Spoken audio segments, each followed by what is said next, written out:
नमो अरहंताणम नमो अरहंताणम नमो अरहंताणम। भाव और स्वास्थ्य का बहुत गहरा संबंध है, बहुत गहरा संबंध। बीमारी आने के कई स्रोत हैं। एक बीमारी बाहर से आती है। सर्दी का मौसम आया,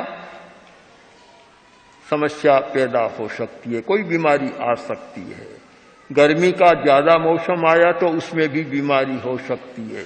ये सब आगंतुक बीमारियां, आगंतुक रोग हैं। आदमी चल रहा है, चोट लग गई, गिर गया, चोट लग गई, ये कोई मूल बीमारी नहीं है। यह भी एक प्रकार से आगंतुक बीमारी है। कोई जर्म्स का, वायरस का प्रकोप हो गया, आदमी बीमार हो गया, यह भी बाहर से आने वाली बीमारी है। कुछ बीमारियां ये बाहर से आने वाली है और कुछ बीमारियां हमारे भीतर से आती है। भीतर से जो बीमारियां आती है उनका संबंध है भाव जगत के साथ, भाव तंत्र के साथ। और जो बड़ी बीमारियां आती है वे भीतर से आती है। मेडिकल साइंस में भी आज ये बहुत स्पष्ट स्वीकार किया गया है कि कैंसर, अल्सर आदि आदि जो बड़ी बीमारियां हैं वे साइकोसोमेटिक बीमारियां हैं। वे शारीरिक बीमारियां नहीं है, वे मनोकायिक बीमारियां हैं। वे साइकोसोमेटिक डिजीज है, भीतर से आती है। वे साइकार करते हैं मनोकायिक बीमारियां। अगर इसका ठीक अनुवाद किया जाए साइकोसोमेटिक का, तो साइको का होना चाहिए भावकायिक बीमारियां। साइको का अनुवाद ठीक मन नहीं है।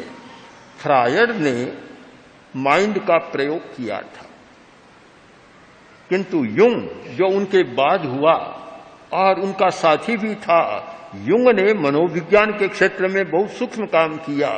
उन्होंने कहा कि हमारी चेतना के दो स्तर हैं, एक माइंड और माइंड से आगे है साइक।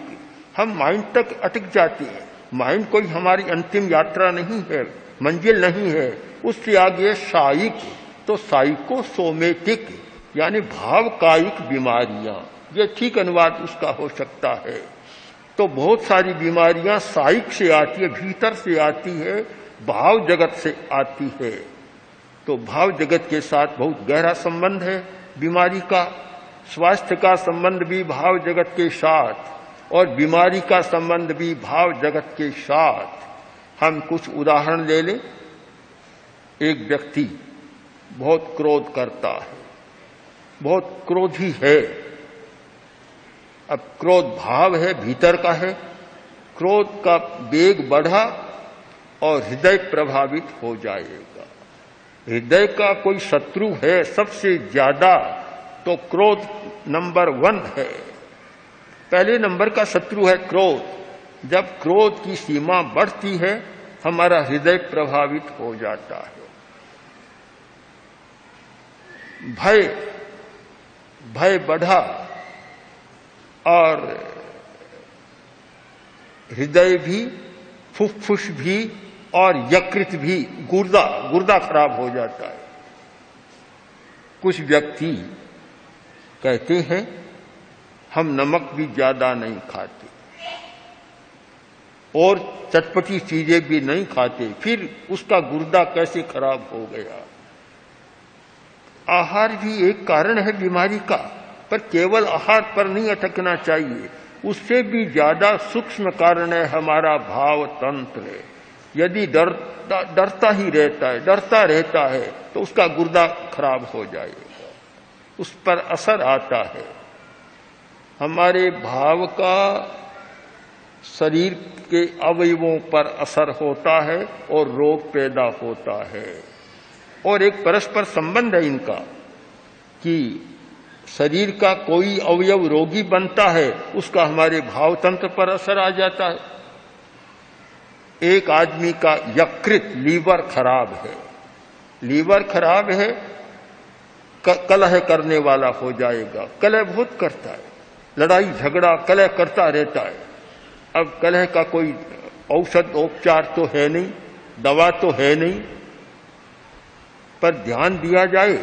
अगर भाव तंत्र के आधार पर सूक्ष्म मीमांसा करें तो जो व्यक्ति ज्यादा कलह करता है तो उसकी लीवर की जांच करा लेनी चाहिए कि लीवर ठीक काम कर रहा है कि लीवर में कोई गड़बड़ी है, क्योंकि लीवर कलह का बहुत बड़ा कारण बनता है।